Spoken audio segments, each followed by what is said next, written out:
C Joseph Vijay எனும் நான்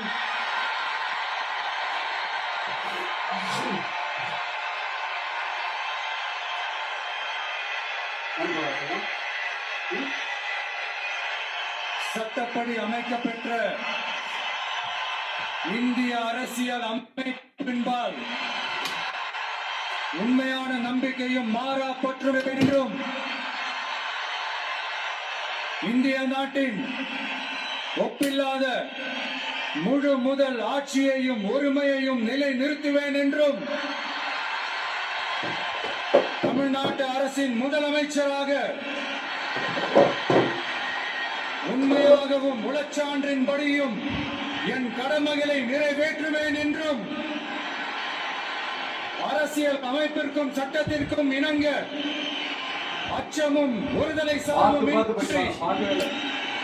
விருப்பு வெறுப்பை விலக்கி மக்கள் அனைவருக்கும் நேர்மையானதை செய்வேன் என்றும்